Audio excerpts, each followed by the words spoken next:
नमस्कार दोस्तों, सक्षम लाइव प्रोग्राम में आपका स्वागत है। जैसा कि आप जानते हैं कि हम प्रतिदिन बच्चों के विकास, बल्कि कहें कि बच्चों के चहुमुखी विकास के लिए अपनी टीम के या फिर बच्चों के हितधारक जो बच्चों के लिए लगातार चिंतित रहते हैं, बच्चों के लिए लगातार प्रयास करते हैं, जो बच्चों के लिए लगातार काम करते हैं, उनके साथ मिलकर हम कोई ना कोई विषय पे चर्चा करते हैं और इससे एक अच्छा प्रयास ये होता है कि बच्चों के लिए किए जाने वाले जो प्रयास हैं, बच्चों के लिए किए जा रहे जो प्रयास वो जमीन तक नजर आते हैं। दूसरा, लोगों तक पहुंचते भी हैं और इन्हीं सभी चर्चाओं पे कैसे बेहतर परिवार बनेगा, कैसे बेहतर बच्चा बनेगा या बच्चे की सोच कैसे बनेगी, एक सामाजिक सोच को कैसे हम लोग बदल पाएंगे, जो नकारात्मक दिशा या नकारात्मक सोच जो बड़ी तेजी से हर घर में, हर बच्चे के अंदर या हर परिवार के अंदर, समाज में बिल्कुल बहती जा रही है, उस तरह की सोच को कैसे हम रोक पाएंगे और एक सकारात्मक दिशा कैसे दे पाएंगे, इस पे हम लोग लगातार चर्चा करते रहते हैं। दोस्तों, इन्हीं सभी मुद्दों पे, लाइफ स्किल पे आधारित आज हम फिर से चर्चा कर रहे हैं। क्योंकि पहली चर्चा पे हम लोगों ने, इसके पहले जो है हम लोगों ने नागरिक बोध पर चर्चा किया था और लाइफ स्किल पर बेहतर प्रशिक्षण, बेहतर ट्रेनिंग प्राप्त करके जो हमारे बीच में साथी हैं वो सुनीता जी हैं। सुनीता जी, आपका स्वागत है। नमस्कार। आपने लगातार कई वर्षों से लगातार बच्चों के बीच में काम किया है और लाइफ स्किल जी के सर। मुद्दों को लेकर के आप सक्रिय रही हैं और उस दिशा पे आपका जो प्रयास रहा वो बहुत सारे ऐसे परिणाम है जो अगर हम गिनना चाहें, अगर हम बताना चाहें तो शायद वो अनगिनत होंगे। लेकिन इसके बावजूद भी हम लोग आपका आज हमें सहयोग मिल रहा है, इसके लिए हम आपके आभारी हैं। साथ ही जो है हम लोग जो चर्चा कर रहे थे, जो पिछली चर्चा हमारी हुई थी, वह हुई थी नागरिकता बोध पर। और नागरिकता बोध की जो चर्चा था, वह एक ऐसा बहुमूल्य विषय है, एक ऐसा सब्जेक्ट है। पहली बात तो हमें नागरिक को समझना बहुत जरूरी। नागरिक होने का मतलब क्या सिर्फ इंसान होना है, या नागरिक होने का मतलब क्या इस धरती में जन्म लेना है? नागरिक होने का मतलब है क्या किसी एक देश में जन्म लेना होता है? नागरिक होने का मतलब क्या किसी एक प्रदेश या किसी एक गांव का बाशिंदा होता है? नहीं। नागरिक एक व्यक्ति है, नागरिक एक जन्म लेने वाला व्यक्ति है। और वह नागरिक सिर्फ उतना ही, नागरिक का मतलब सिर्फ वही नहीं है कि सिर्फ जन्म ले लेना या विचरण करना या फिर जाकर के जैसे लोग कहते हैं कि आए हैं, जितने दिन रहेंगे, कमाएंगे, खाएंगे, इसके बाद चले जाएंगे। वह नागरिकता नहीं होती। नागरिक, अच्छा नागरिक, जब हमें नागरिकता बोध हो जाता है, जब हमें ज्ञान हो जाता है कि हमें करना क्या है, हमें रहना कैसे है, हमें चलना कैसे है, हमें सीखना क्या है, हमें सिखाना क्या है, हमें जानना क्या है, हमें लोगों को साथ लेके कैसे चलना है, हम लोगों को कैसे मार्गदर्शन दे पाएंगे, लोगों की समझ कैसे विकसित कर पाएंगे, हम लोगों के दिलों में कैसे जगह बना पाएंगे, हम लोगों के लिए क्या ऐसा कर सकते हैं कि लोग खुश रहें, लोगों की होठों पे कैसे हम लोग मुस्कान ला सकते हैं, एक गरीब और एक अंतिम व्यक्ति के जीवन में कैसे हम उसको आत्मनिर्भर बनाने का प्रयास कर सकते हैं, या हम उसके चेहरे पे, उसके जीवन में कैसे मुस्कान लाने का प्रयास कर सकते हैं। नागरिक का मतलब यह भी होता है कि हम सार्वजनिक संपत्ति को का कैसे रख रखाव कर सकते हैं, या प्रकृति की दी हुई जो चीजें हैं, प्राकृतिक जो चीजें हैं, जो हमें ईश्वर ने या प्रकृति ने हमें जो दिया है, उसका कैसे रख रखाव कर सकते हैं। इन सभी चीजों पे मंथन करने वाला, इन सभी चीजों का पालन करने वाला, इन सभी चीजों का अनुश्रवण करने वाला, या इन सभी चीजों के बारे में एक दूसरे को जागरूक करने वाला, वह असली नागरिक। तो ये जो नागरिकता पे हम लोगों ने, जो गुणवत्ता पे, नागरिक बोध पे जो हम लोगों ने चर्चा की थी, उसमें कई सारी कहानियों को हम लोगों ने आपके बीच में रखा था। आप हमारा पिछला एपिसोड देखेंगे तो नागरिक बोध पे, तो तो आपको पता चलेगा कि हमने कई सारी एक ऐसी कहानियां रखी थी। एक कहानी और भी हमने बहुत बढ़िया रखी थी उसमें, एक स्वच्छता वाली कहानी रखी थी। शायद आपको सुनीता जी आपको याद होगा कि हमने जो चर्चा किया था उस कहानी में कि एक साधु थे, कुछ साधु थे, वो एक गांव से जा रहे थे, अचानक एक रात हो गई उस गांव में और वो वहां पर रुक गए। रुकने के बाद जैसे सुबह होता है वो देखते हैं कि इस गांव में बहुत सारी गंदगी है। उन्होंने क्या किया कि गंदगी को सोचा कि नहीं, हम 1-2 दिन रुक जाते हैं और इस गांव के लोगों को एक नई शिक्षा देके जाते हैं ताकि यहाँ की बीमारियां गायब हो जाए, लोग सफाई से रहने लगे। उन्होंने क्या किया कि दूसरे दिन यात्रा को वहीं पे रोका और रोकने के बाद पूरे गांव की सफाई करना चालू कर दिया और गांव को पूरा क्लीन कर दिया। जहाँ लोग कूड़ा फेंक देते थे, जहाँ बच्चे खेलते थे वहां भी कूड़ा था, नालियों में पानी भरा पड़ा था, नालियों में कचरा भरा पड़ा था। जो जहाँ पर जहाँ जाना है, कोई कहीं भी लेटरिन कर रहा है, कोई कहीं भी बाथरूम कर रहा है, कोई कुछ, यानी कि बहुत सारी ऐसी चीजें थी जो उन्होंने देखा। इसके बाद उन्होंने खुद से संकल्प के साथ में उस महात्मा जी ने उनका साफ करने की कोशिश की और हुआ क्या कि सफाई करने के बाद वो पूरे गांव के लोगों को इकट्ठा किया और बताया कि हमने आपको गांव को साफ किया है, हम उम्मीद करते हैं कि आप ऐसे ही अपने गांव को साफ करेंगे ताकि आपके घर में बीमारी ना आए, आपके बच्चे बीमार ना हो, आप एक ऐसे माहौल पे रहें जो बिल्कुल स्वच्छ माहौल। और इतना समझा के वो वहां से चले जाते और कुछ दिनों बाद जब वो वापस आते हैं तो सोचते हैं कि चलो जिस गांव को हमने साफ किया था इस गांव को देख लेते हैं। और जी। देखने के बाद जब वो वहां आए तो देखे कि अरे ये तो गांव फिर वापस बहुत ज्यादा गंदा पड़ा है। लेकिन जैसे वो गांव में इर्द गिर्द गांव के अंदर गांव के प्रवेश करते हैं वैसे ही गांव के लोग इकट्ठा हो जाते हैं और इकट्ठा होकर के फिर वो महात्मा जी को घेर लेते हैं और कहते हैं कि महात्मा जी आप कहाँ चले गए थे? आपने 1 दिन 2 दिन रुक करके गांव की सफाई की, गांव तो बढ़िया क्लीन हो गया था, लेकिन आपके जाने के बाद गांव फिर वैसे गंदा हो गया। आप कहाँ चले गए थे? तो हम कैसे नागरिक बनना चाहते हैं? क्या हम ऐसे ही नागरिक बनना चाहते हैं? अगर प्रधानमंत्री ने स्वच्छता अभियान की घोषणा कर दी है तो क्या प्रधानमंत्री घर घर जाके सफाई करें? क्या प्रधानमंत्री जाकर के आपके घर के सामने की नाली साफ करें? आपके यहाँ पे सफाई कर्मचारी हैं, आप उनसे कह सकते हैं। आपके यहाँ पे एमसीडी डिपार्टमेंट है, आप वहाँ जाके अपनी शिकायतें कर सकते हैं। आपके यहाँ पे विधायक हैं, आप उनसे अपनी बात को कर सकते हैं। आपके यहाँ पे काउंसलर हैं, आप उनके यहाँ पे अपनी बात कर सकते हैं और आप खुद गंदगी को रोकने के लिए आप अपने कदम उठा सकते हैं। कम से कम अपने घर की नाली के सामने, जो आपके घर के सामने की नाली है, कम से कम उसमें कचरा तो ना डालें या खुद से बाहर कचरा तो ना फेंकें। इस तरह की कुछ कहानियां, इस तरह की बहुत सारी कहानियों पे हम लोगों ने चर्चा किया था। तो आपका क्या कहना है सुनीता जी, नागरिक बोध पर आप क्या समझ रखती हैं और क्या जी पहल? सर, जैसे कि आपने बताया कि लोग नागरिकता ये नहीं है कि जैसे कि सफाई हो गई, वो खुद भी हमें देखनी चाहिए। अक्सर लोग क्या करते हैं कि जैसे कि कूड़ा हो गया, वो उनकी नागरिकता नहीं है, वो कहते हैं हमें तो यही करना है, हमें यही करके चले जाना है।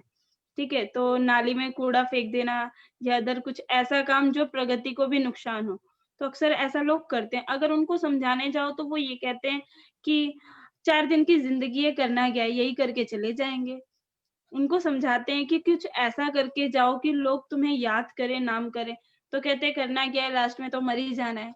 सोच उनकी यहीं अटकी हुई है कि आए हैं 4 दिन कमाएँगे और खाएँगे और चले जाएँगे। ये बिल्कुल, तो नहीं इस है तरह की जो कि चीज़ें हैं, सुनीता जी, इस तरह की जो नकारात्मक सोचें हैं, मुझे हुँ, लगता है कि उस तरह की नकारात्मक सोच को हमें बदलना होगा। और एक और भी बहुत बड़ी बात है, एक और बड़ी बात ये है कि लोग कहते हैं कि सरकार ने मेरे लिए क्या किया? हुँ, देश ने मेरे लिए क्या किया? इसी प्रश्न को ज़रा उलट के देखें और हम अगर आपसे बात करें कि आपने देश के लिए क्या किया?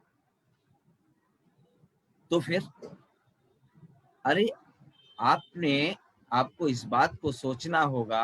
और हमारा जो नारा है, हमें एक नारे को हमेशा याद रखना चाहिए, यह मत पूछो कि तुम्हारा देश तुम्हारे लिए क्या करता है या क्या किया है।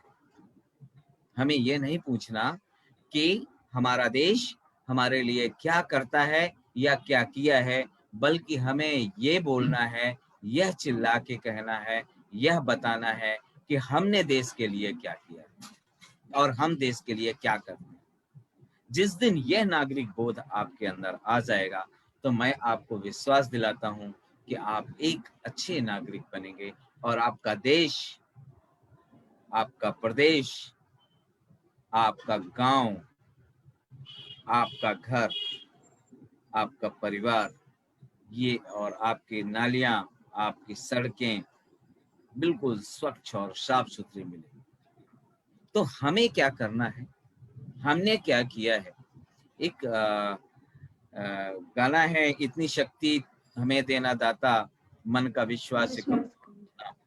उस प्रार्थना में एक शब्द ये भी है कि तुम न पूछो हमें क्या मिला है, हम ये पूछे पूछे किया क्या है। से क्या मिला है। हम गाते हैं, प्रार्थनाएं करते हैं, कहानियां सुनते हैं, सुनाते हैं, लेकिन उसका अनुसरण नहीं करते। और यह बहुत चिंता की बात, और यह एक ऐसी प्रार्थना है जो मुझे लगता है कि बहुत सारे ऐसे स्कूलों में ऐसी कहानियां या ऐसी प्रार्थनाएं बोली जाती हैं, लेकिन सिर्फ बोलना या ऐसी कहानियों को, सिर्फ प्रार्थनाओं को सुनना यह उचित नहीं होगा। हमें इस बारे में लगातार बोलना ही नहीं, बल्कि हमें इसका अनुसरण करना बेहद जरूरी है। जब हम बात करते हैं कि तुम न पूछो हमें क्या मिला है, हम ये पूछे किया क्या है अर्पण, तो हमें ये पूछना कि ये चाहिए, या हमें अपने आप से पूछना होगा कि जिसने हमें दिया या नहीं दिया, यह बात की बात है, लेकिन हमें पूछना पड़ेगा कि हम क्या कर रहे हैं, हमने क्या अर्पण किया है, हमने क्या दिया है, या हमें क्या देना चाहिए। और एक राष्ट्रीयता, जब राष्ट्र बनता है, जब हमारा परिवार बनेगा, परिवार से हमारा समाज बनेगा, समाज से हमारा एक क्षेत्र बनेगा, फिर जिला बनेगा, फिर जिले से एक हमारा स्टेट बनेगा, और सभी स्टेट को मिला के हमारा देश बनेगा। तो हमारा जो हमारी राष्ट्रीयता है, राष्ट्रीयता की पहचान अपने आप नजर आ जाती है। हम देश के नागरिक होते हुए भी क्या हम अपनी जिम्मेदारी निभा रहे हैं? क्या सिर्फ चिल्लाना, गाली देना, आरोप प्रत्यारोप लगाना यह हमारी राष्ट्रीयता का हिस्सा है, या फिर उसके लिए प्रयास करना वह भी हमारी राष्ट्रीयता का हिस्सा, या हमारा नागरिकता का हिस्सा? हमारी नागरिकता, मैं किसी पे प्रश्नात्मक चिन्ह नहीं लगा रहा, और ना ही मैं इस तरफ मैं बोलना चाहता हूँ, ना इस विषय में मैं ज्यादा चर्चा करना चाहता हूँ, लेकिन इतना जरूर बताना चाहता हूँ कि हम अपनी जिम्मेदारी से कब तक भागेंगे, हम दोषारोपण कब तक करेंगे, हम कब तक किसी के ऊपर दोषारोपण लगा करके या दोष लगा करके हम कब तक अपने आप को यह बोलेंगे कि नहीं मेरे साथ ये नहीं हुआ, मेरे साथ इसने गलत किया है। अरे जब किसी तुम्हारे पड़ोस के बच्चे के साथ में जब गलत हो रहा था, तब आप क्या कर रहे थे? तब आपने उस टाइम पे आवाजें क्यों नहीं उठाई? जब आप मार्केट में सब्जी लेने जा रहे थे, उस दौरान एक बच्ची के साथ में छेड़खानी हो रही थी, कुछ लड़के सीटी बजा रहे थे, उस दौरान आपने क्यों नहीं आवाज उठाई? जब आप मार्केट जा रहे थे या जब आप कहीं बाहर गए हैं, उस दौरान किसी बच्चे के साथ में या किसी लड़की के साथ में अभद्रता हो रही है, उस दौरान आपने आवाज क्यों नहीं उठाई? और जब आपके ऊपर पड़ी तब आप कहते हैं कि हमारे लिए किया क्या गया है? जब आप कहते हैं कि हमने हमारे लिए सरकार कर क्या रही है, या हमारे लिए पुलिस कर क्या रही है, हमें स्वयं से जागना होगा। और कोई कुछ नहीं करने वाला आपके लिए, आपको खुद अपनी नागरिकता का बोध करना होगा, अपने आप को संभालना होगा, अपने आप को आगे लेके आना होगा, शायद तभी हम एक अच्छे नागरिक बन पाएंगे। तो इस पे हम लोगों ने बेहतर चर्चा किया था, हम लोगों ने आप लोगों से बातें की। राष्ट्रीयता हर नागरिक को राजनीतिक समुदाय में समान गुणवत्ता, योग और जिम्मेदारी का दर्जा देती है। अगर हम राष्ट्रीयता की बात करें तो हमें इस बात को जानना होगा, हमें इस बात को देखना होगा कि राष्ट्रीयता कहते किसे, और राष्ट्रीयता क्या है। तो जो हमने अभी आपको स्पष्ट बताया कि राष्ट्रीयता हर नागरिक को राजनीतिक समुदाय में समान यानी समानता, गुणवत्तापूर्ण, योग्यता और जिम्मेदारी की सदस्यता या सदस्य का दर्जा देती है। यह एक जनतंत्र के प्रति स्पष्ट प्रतिबद्धता रखने का अर्थ है। राष्ट्रीयता के प्रति सभी नागरिकों में राजनीतिक विश्वास, नागरिक और रचनात्मक नागरिक बोध का होना बेहद जरूरी है। जब इस तरह के बोध होंगे, जब इस तरह की राष्ट्रीयता के बारे में हम लोग सोचेंगे, तभी हम लोग एक अच्छे नागरिक के रूप में, एक अच्छे व्यक्ति के रूप में समाज में जाने जाएंगे। राष्ट्रीयता से एक और भी बड़ी बात होती है, जब हम राष्ट्रीयता की बात करते हैं, उसके पहले जब नागरिकता की बात करते हैं, तो समाज में जब हम सम्मान की बात करते हैं, हमने अभी बात किया था, ठीक है, मेरा नाम संतलाल है और संतलाल ने एक जन आंदोलन छोड़ा है, एक पहल की है कि सक्षम लाइव प्रोग्राम के माध्यम से लोगों को बताएंगे, लोगों को जागरूक करेंगे, लोगों को सिखाएंगे। तो फिर अगर हमने यह सब काम करने का निर्णय लिया है, तो मुझे लगता है कि हम और भी कुछ कर सकते हैं। तो तो हमें इस बात के लिए जानना, हमें इस बात को समझना, हमें इस बात पे चर्चा करना, ये बेहद जरूरी है। और हमें इस तरह की चीजों पे लगातार एक दूसरे के साथ में जुड़ के काम करना, लगातार एक दूसरे का आत्मबोध कराना, लगातार एक दूसरे का सहयोग करना, ये बहुत बहुत हमारे लिए जरूरी है। सुनीता जी, आप अभी एक नागरिकता पे अगर आप कुछ जोड़ना चाहती हैं, कुछ बोलना चाहती हैं, तो जरूर। जी सर, जैसे कि हम लोग सोचते हैं कि ये हमारा काम नहीं है, अगर हम अच्छे नागरिक हैं तो हमें अपने देश के लिए कुछ सोचना होगा और खुद सोचना होगा। ऐसा नहीं है कि अगर रोड पे कुछ होता है कि पत्थर पड़े होते हैं, तो कुछ बाइक से क्या करते हैं लोग, कुछ ना साइड होके कट होके निकल लेते हैं, ठीक है, बट ऐसा नहीं होना चाहिए। अगर तुम्हें दिख रहा है ऐसा सामान पड़े, तो उतर के बाइक से उसको हटाना चाहिए। तुम्हें तो दिख गया, चोट नहीं लगी, पर अदरवाइज किसी फैमिली को, या फैमिली हो साथ में किसी के साथ, उसको लग सकती है। तो अगर हम एक अच्छे नागरिक है तो हमें ये चीज करनी चाहिए। ऐसा नहीं है कि हमें दूसरे के भरोसे रहना चाहिए। और काफी चीजें होती हैं, जैसा कि लोग सोचते हैं वोटिंग पे ले लो तो कहते हैं कि वोटिंग, ये नेता बेकार है, या ऐसा विधायक है, या वैसे। गलती उनकी नहीं है, गलती तुम्हारी है, क्योंकि हमने ही चुना है उन लोगों को, हम उनपे ब्लेम नहीं कर सकते। और दोनों की गलती होती है, हालांकि चूंकि एक तो ये है कि हमने जिस हाँ, काम के काम लिए नहीं वोट करते वो। तो हमने उसके लिए कितनी बार उनके पास गए हैं, हाँ, हम कितना उनसे चर्चा किए हैं, हम कितनी बार इस काम को कराने के लिए उनसे बातें की हैं। जब जिस तरह वो वोटिंग के टाइम पे आपके पीछे दौड़ते हैं, आप चुनाव अपनी जिम्मेदारी आपने निभाई है एक वोट दे करके, और आपका वोट बहुत बहुमूल्य है। 5 साल उनको राजा जरूर बनाता है, लेकिन आप खुद अगर चाहेंगे तो आप उनके पास जाके अपनी समस्याओं को बार बार लिखेंगे, बोलेंगे, और अगर आप बोलेंगे तो वो करेंगे भी। लेकिन हम कहते हैं कि उसने काम नहीं किया, मैं कहता हूँ हमने क्या किया, हमने उनके पास कब गए हैं, कितनी बार गए हैं, हमने कब कब बातें की हैं, कितनी बातें की हैं।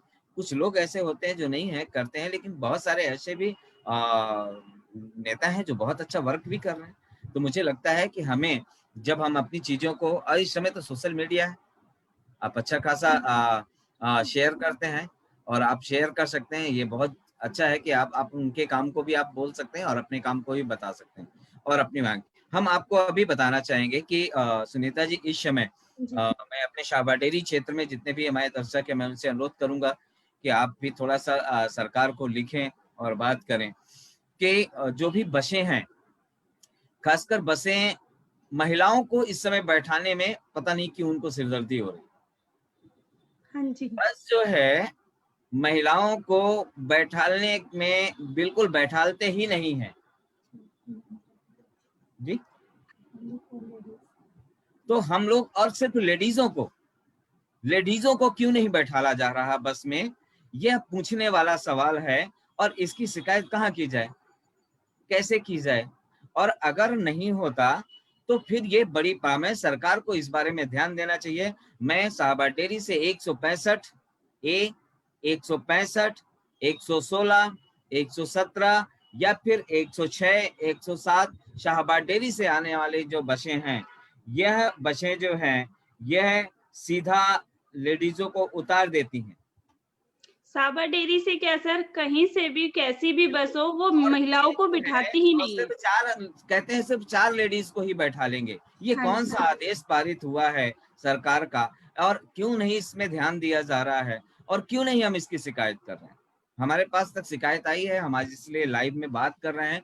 तो ये कैसी नागरिकता है कि हम एक तरफ कहते हैं कि हमारी ये शिकायत है, दूसरी तरफ हम लोग जो है उस पर आवाज भी नहीं उठा रहे।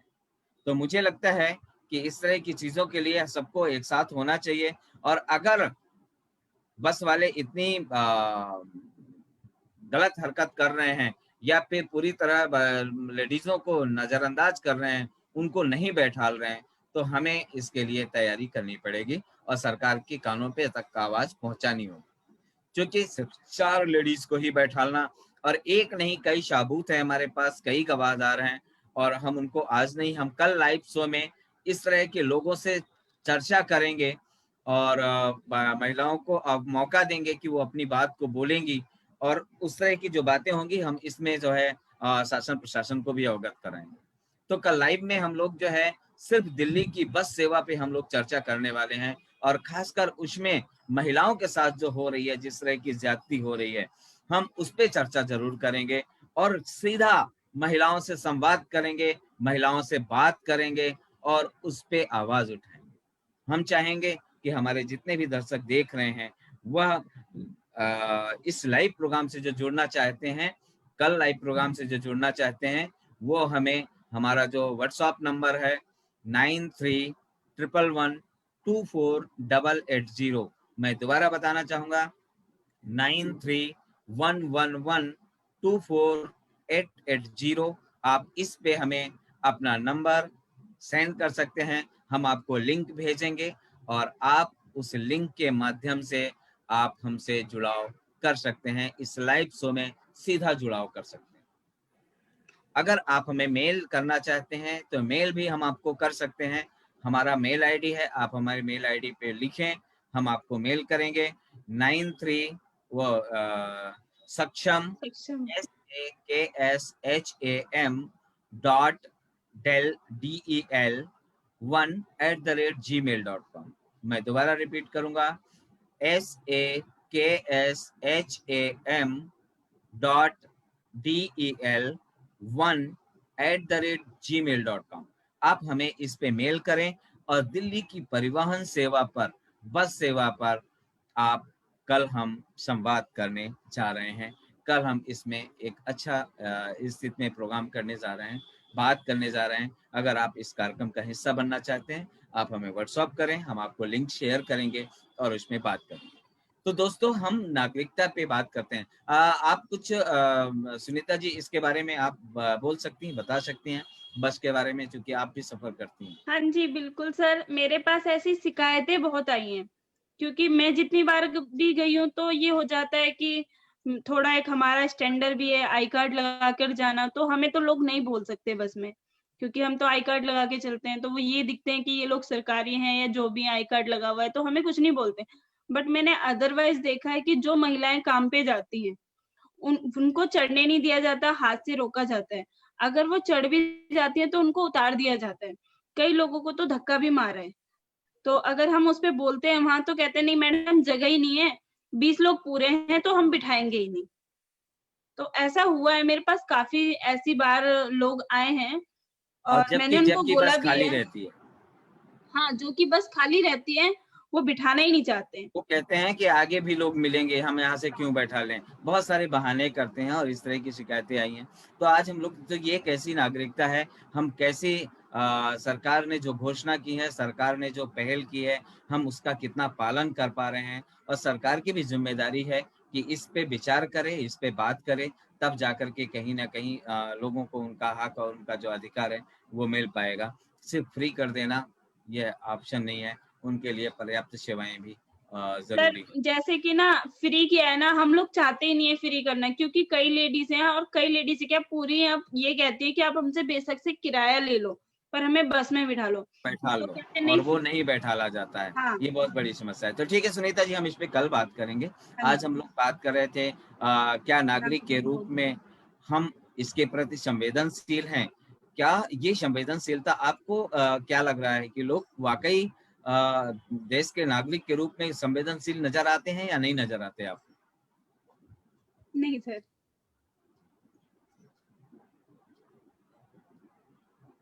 हाँ, हम ये आपसे जानना चाह रहे थे कि क्या लोग जो है, जो कि आप तो हजारों लोगों से मिलती हैं और समुदाय में भी जानती हैं, क्या लोग अपने काम के साथ साथ सामुदायिक जो काम है या सार्वजनिक जो काम है उसके प्रति संवेदनशील रहते हैं या नहीं रहते?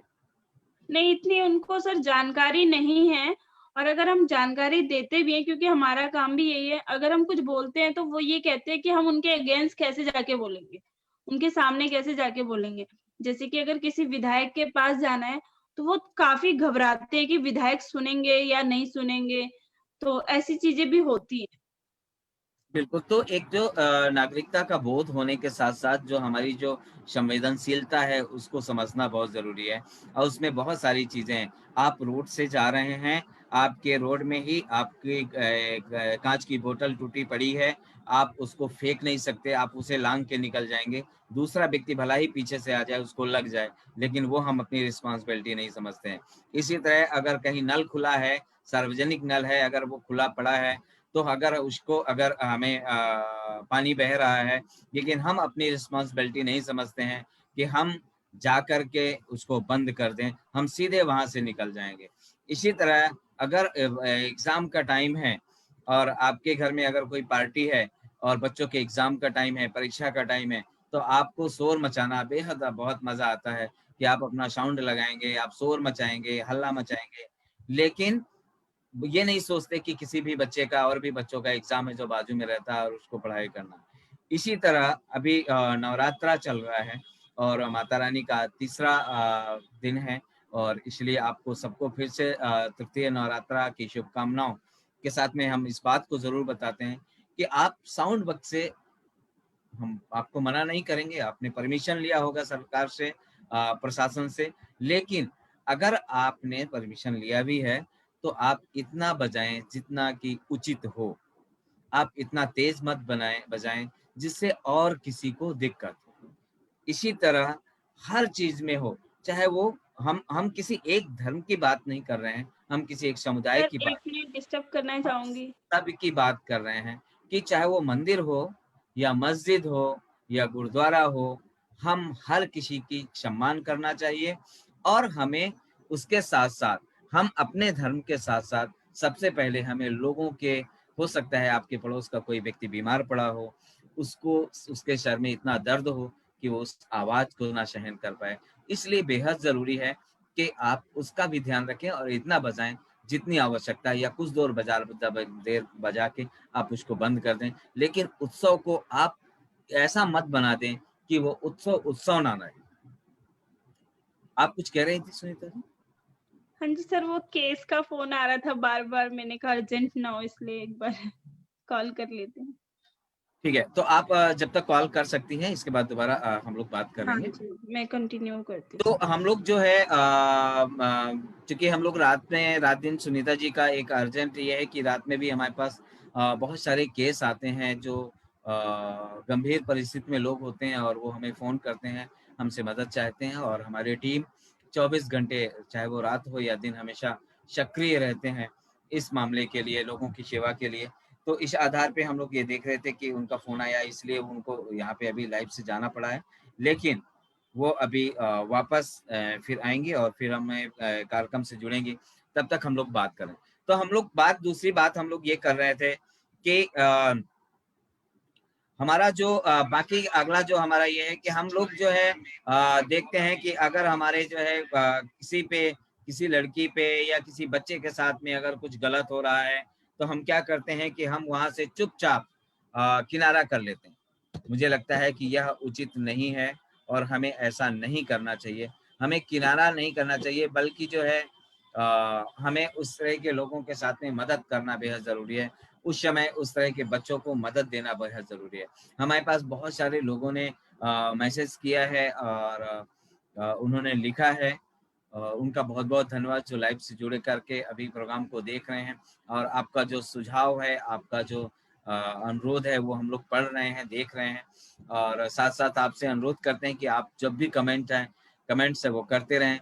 कल चूँकि महिलाओं का दिन है, मैं फिर आपको बता दे रहा हूँ कि कल हम सक्षम लाइव में महिलाओं के साथ में हो रही बस में जो इस समय वर्तमान की जो स्थिति है, बस यात्रा की जो स्थिति है, उस पे हम लोग चर्चा करेंगे। और अगर आप इस चर्चा का हिस्सा बनना चाहते हैं, तो आप हमारा जो व्हाट्सएप नंबर है 9311124880, या हमारा जो ईमेल आईडी है, आप हमें उसमें भी लिख सकते हैं saksham.del1@gmail.com। हम दोबारा दोहराना चाहेंगे saksham.del1@gmail.com। आप इस पे हमें मेल भी कर सकते हैं। तो आप जब हमें मेल करेंगे, तो हमारी जो ये कार्यक्रम है उसमें हम जुड़ करके एक विधिवत चर्चा कर पाएंगे, और आपका जुड़ाव सरकार तक जरूर आवाज पहुंचेगी आपकी, और उसमें कोई ना कोई पहल जरूर की जाएगी। दोस्तों, अब हम लोग जब संवेदनशीलता की बात कर रहे थे, नागरिकता की बात कर रहे थे, इसी तरह अगर किसी के साथ में किसी भी प्रकार का कोई बुड्ढा है, उसको रोड क्रॉस करना है, कोई आंख से नेत्रहीन है और उसे अगर रोड क्रॉस करना है, कुछ लोग तो सहयोग के लिए आते हैं, कुछ लोग सिर्फ तमाशा देखते रहते हैं। अगर कहीं पे किसी बच्चे के साथ में कोई दुर्घटना हो गई है या कहीं एक्सीडेंट हो गया है, हमें सबसे पहले लोगों की मदद करना उसके लिए बेहद ज़रूरी होता है। अगर हम उसकी मदद के लिए आगे आएँगे, तो हमारी एक पहचान बनेगी।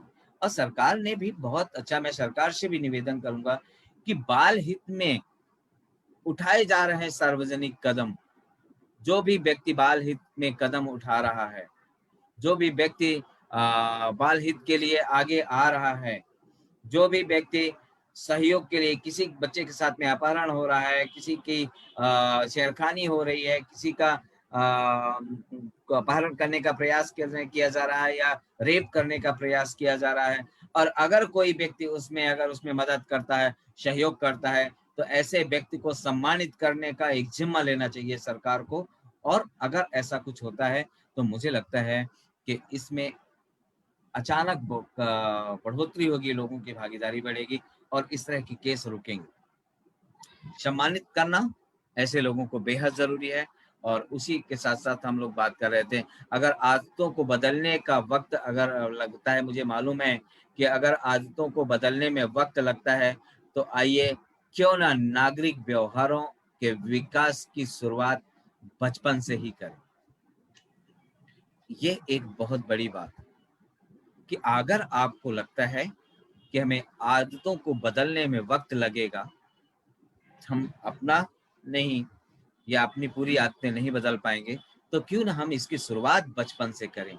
अगर हम एक बचपन सँवारते हैं, एक अच्छा नागरिक बचपन से तैयार कर सकते हैं, तो आने वाले 20 से 25 सालों के अंदर एक अच्छा समाज तैयार होगा, एक अच्छे नागरिक तैयार हो जाएँगे, और वह नागरिक जो जनहित के लिए, राष्ट्र हित के लिए हमेशा अपने आप को आगे करते हैं।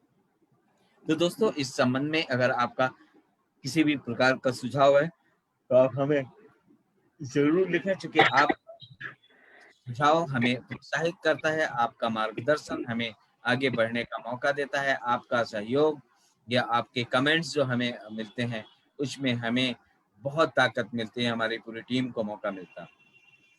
क्रियाकलाप, मुझे भारतीय होने पर गर्व है, ये होना चाहिए।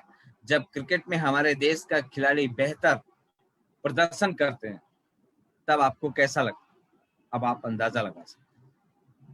जब आपका कोई क्रिकेट खिलाड़ी बेहतर प्रदर्शन करता है, तो आप क्या करते हैं? आप अंदाज़ा लगा सकते हैं। आप तालियाँ बजाते हैं, आप उनके सिक्सर पे छक्का जब लगता है या चौका लगता है या अच्छा रन लेता है, जीत लेता है, तो आप उसके लिए तालियाँ बजाते हैं, खुश होते हैं, दिन भर लाइव में देखते हैं उस व्यक्ति को। और उतने में ही पेट नहीं भरता, कल सुबह दूसरे दिन लाइव देखते हुए भी दूसरे दिन आप न्यूज में भी देखेंगे, पेपर में भी पढ़ेंगे। इसी तरह का अगर उदाहरण, अगर आप अच्छा काम करते हैं तो सोचिए आपको भी लोग जरूर देखेंगे, आपको भी लोग जरूर पढ़ेंगे, आपको भी लोग जरूर समझेंगे और आपके बारे में लोग जरूर लिखेंगे। ये इतिहास है।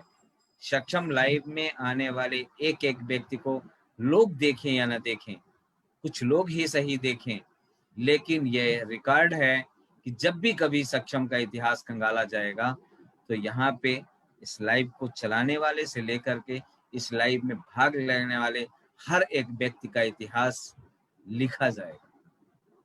इसलिए, और इतिहास सिर्फ लाइव में शामिल होने वाले व्यक्ति नहीं, बल्कि लाइव को देखने वाले एक एक व्यक्ति, कमेंट्स करने वाले जो लिखते हैं, हमें कमेंट करते हैं, हमें सुझाव देते हैं, हमें सलाह दे रहे हैं, इन सब का उस इतिहास में एक हिस्सा हो। इसलिए बेहतर है कि अच्छे कामों से हम लोग जुड़ाव बने। जब किसी भारतीय लेखक को अंतर्राष्ट्रीय सम्मान प्राप्त होता है तब हम क्या करते हैं? तब भी हमें गर्व होता है कि हमारे देश के एक लेखक को अंतर्राष्ट्रीय और अंतर्राष्ट्रीय जो है सम्मान मिल रहा है। जब कोई सिपाही सीमा पे रक्षा करता हुआ लड़ता है, हिम्मत से दुश्मनों का जवाब देता है, तब आपने देखा होगा कि आपको एक अंदर से एक अच्छी अनुभूति होती है और आप जो है उसके लिए आगे जाते हैं। तो ये बहुत सारी चीजें हैं जिसको हमें जानना समझना बेहद जरूरी है।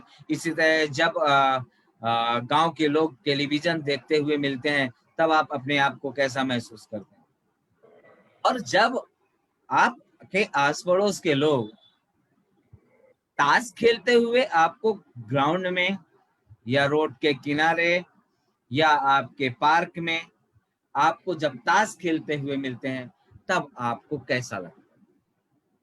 या आपको अगर कोई ताश खेलते हुए देखता है तब आप अपने आप को कैसा अपने आप को गौरवान्वित महसूस करते हैं या फिर आप अपने आप को शर्मिंदगी महसूस करते हैं? अब आप कहते हैं कि ताश खेलना पाप नहीं है, बिल्कुल पाप नहीं है, हम भी मानते हैं, लेकिन टाइम का दुरुपयोग, आपका एक समय है, उस समय आप खेल सकते हैं, लेकिन कोशिश करें कि दिन में फालतू जो टाइम है उस काम को अगर हम सार्वजनिक काम पे लगाएंगे, लोगों के हित में अगर उसने दिन को लगाएंगे तो मुझे लगता है वो ज्यादा बेहतर होगा।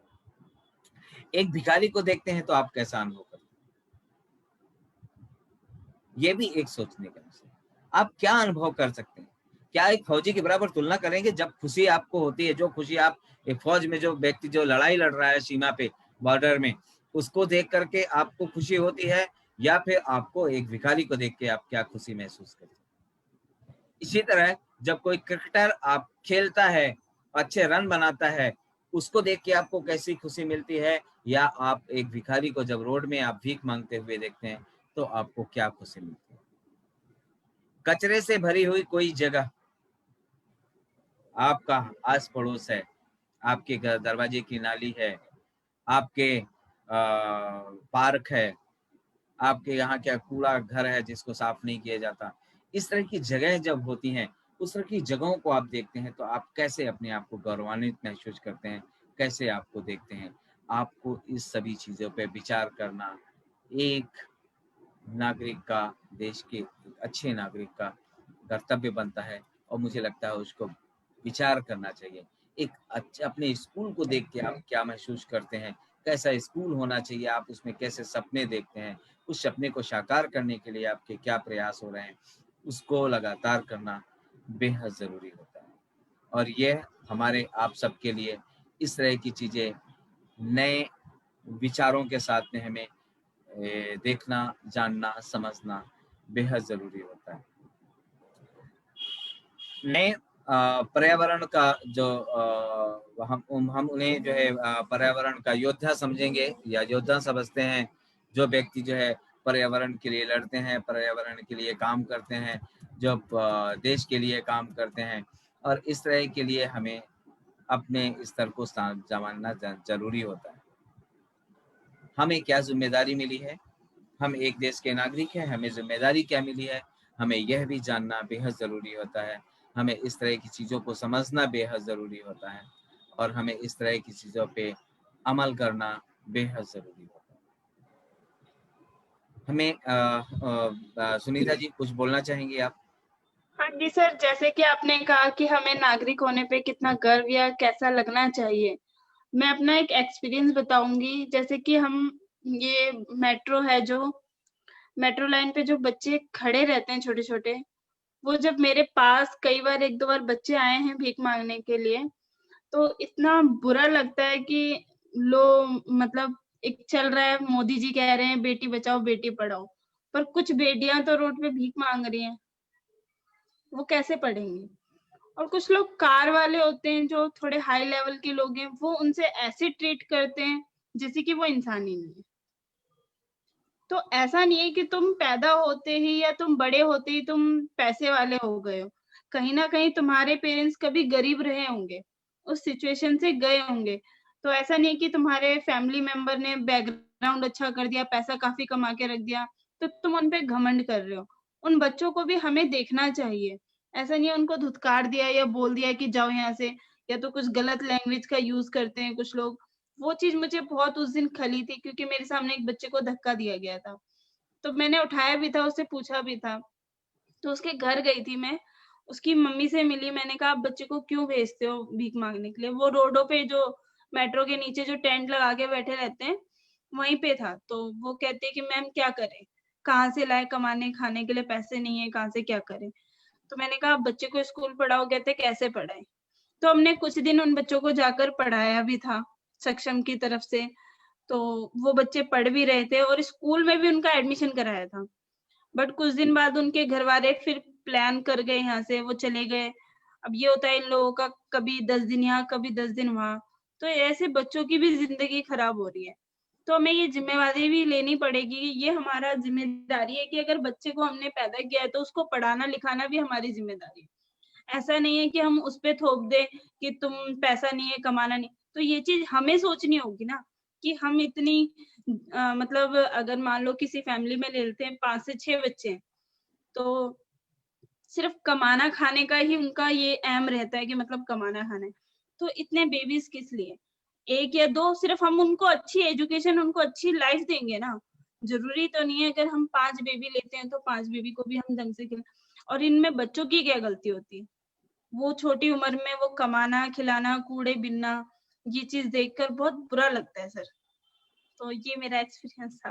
बिल्कुल, ये अनुभव है और मुझे लगता है कि जब हम लोग किसी भीख माँगते हुए बच्चों को देखते हैं, तो और ये ऐसा नहीं है कि पूरा देश देखता नहीं है, लोग नहीं देखते हैं, चूँकि वही रोड वही है, वही मेट्रो है, वही रेलवे स्टेशन है, वही बस स्टैंड है, जहाँ पर वो लोग निकलते हैं जो बच्चों के हित की ज़िम्मेदारी जिन्हें मिली है। क्या पुलिस देखती नहीं है? देखती है। क्या बहुत सारे सोशल एक्टिविस्ट वहाँ से गुज़रते नहीं हैं? गुज़रते हैं। क्या जीसीपीसीआर के लोग वहाँ से निकलते नहीं हैं? निकलते हैं। मीडिया, डीसीपीओ एनसीआर के लोग क्या निकलते नहीं हैं? निकलते हैं। क्या पुलिस कमिश्नर वहाँ से निकलता नहीं है? निकलता है। क्या डीएम, एसडीएम, सीडब्ल्यूसी के लोग, डीसीपीयू के लोग ये निकलते नहीं हैं? सब निकलते हैं, सब देखते हैं। लेकिन नज़रअंदाज करना मुझे लगता है यह हमारी एक बहुत बड़ी विडंबना है। हमें इस तरह की चीज़ों को ध्यान देना पड़ेगा, हमें नज़रअंदाज नहीं करना है, बल्कि हर बच्चे को उनका अधिकार मिले, उनको सम्मान मिले और उसके लिए हमें लगातार प्रयास करना चाहिए।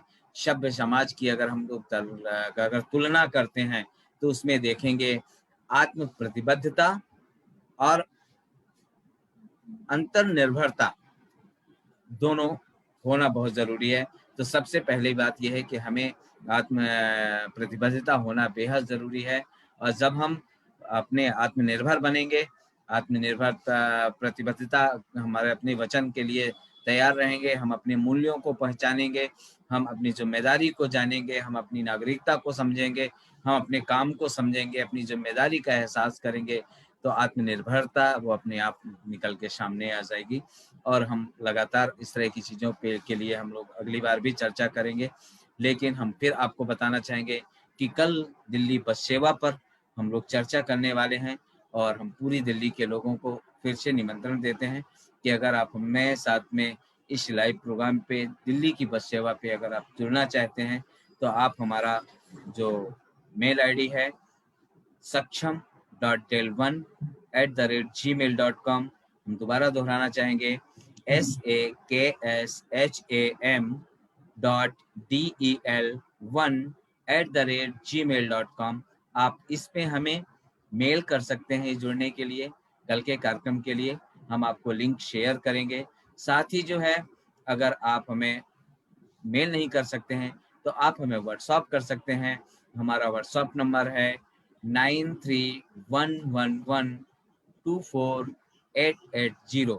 आप हमें इसमें व्हाट्सएप कर सकते हैं, हम आपको लिंक भेजेंगे और आप उसमें ठीक शाम 7 बजे जुड़ करके इस कार्यक्रम का हिस्सा बनेंगे ताकि यह जो समस्याएं हैं इस समस्या को सरकार के कानों तक पहुंचाई जाए और लोगों को, महिलाओं को इसका फायदा मिले या इनके साथ जो हिंसा हो रही है उस तरह की हिंसा को रोका जा सके। तो थैंक यू आज के लिए। सुनीता जी, आप मैं कार्यक्रम सर मैं कुछ कहना चाहूंगी। मैं उन लोगों से ये कहना चाहती हूँ, अनुरोध करना चाहती हूँ कि अगर आप कैसी भी प्रॉब्लम का अगर सॉल्यूशन या आप अपनी पहचान को गुप्त रखना चाहते हैं तो आप रख सकते हैं, बट उसकी डिटेल्स हमें दीजिए। जैसे कि बस में अगर महिलाओं को नहीं चढ़ा रहे हैं और आप बोलना चाहते हैं, आप अपनी चीजों को, बातों को रखना चाहते हैं और आप चाहते हैं कि किसी को पता भी ना चले, तो आपकी पहचान गुप्त रखी जाएगी, बट आप हमें मेल और व्हाट्सएप जरूर कीजिए। और अदरवाइज जैसे कि डेयरी में काफी चीजें चलती हैं, नशीली पदार्थ, हर चीज, अगर उसकी भी आप कुछ जानकारी देना चाहते हैं तो प्लीज हमें व्हाट्सएप और मेल पे दीजिए।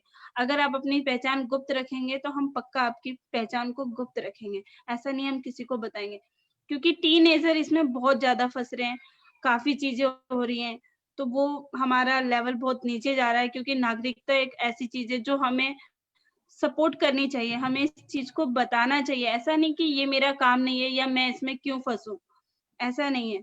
आपको, ये आपकी जिम्मेदारी है। अगर आप आज अच्छा करेंगे तो कल आने वाले फ्यूचर में अपने बच्चों के लिए और अच्छा करेंगे इस चीज को। और सबसे अच्छी बात यह है कि इसमें छिपाने की बात नहीं है, जो कि कुछ चीजें ऐसी होती हैं जो छिपाने योग्य होती हैं, जो सार्वजनिक नहीं की जा सकती, लेकिन ये कोई ऐसी छिपाने वाली चीजें नहीं है सुनीता जी। मुझे लगता है कि जहाँ गलत हो रहा है वहाँ खुल करके सरकार का साथ दें, आप उसकी शिकायत करें और सरकार के में भी बात करें और प्रशासन के साथ में भी बात करें। अगर आपका थाना नहीं सुनता है तो आप जो है अपने एसडीएम को लिखें, अपने यहाँ के डीएम को लिखें, आप अपने यहाँ के पुलिस कमिश्नर को लिखें, एसीपी को लिखें, डीजीपी को लिखें, और अगर फिर भी नहीं होता तो आप बाकी लोगों से सलाह ले सकते हैं, हम लोगों से भी बातें कर सकते हैं, आप डायरेक्ट कोर्ट में भी जा सकते हैं। बहुत सारे रास्ते हैं इसके लिए और मुझे लगता है ये सब करना बेहद ज़रूरी है आज के समय में, तभी हमारा एक सभ्य समाज, एक अच्छा समाज बनेगा। हम अगले आज के ही दिन अगली बार हम फिर आपसे मिलेंगे, उस समय हम जो है क्रियाकलाप आत्म मूल्यांकन की जो प्रश्नावली है हम उसमें चर्चा करेंगे। तो थैंक यू सुनीता जी, आपको थैंक यू आज के सर। इस कार्यक्रम में भागीदारी के लिए, आपका मार्गदर्शन के लिए, और सभी दर्शकों का भी बहुत बहुत धन्यवाद। जिन जिन लोगों ने हमें देखा है, देख रहे हैं, जो सुन रहे हैं, उनका भी बहुत बहुत धन्यवाद। और फिर से अपील करते हैं कि आप हमारे कल के कार्यक्रम का हिस्सा बने ताकि हम महिलाओं के साथ हो रही इस तरह की समस्याओं पे चर्चा कर सकें और सरकार तक उनका संदेश वहां तक भेज सकें। तो इसके लिए आप सबका बहुत बहुत धन्यवाद। सुनीता जी, आपका भी धन्यवाद धन्यवाद और सर। सभी दर्शकों का वापस पुनः धन्यवाद। Thank you. नमस्ते।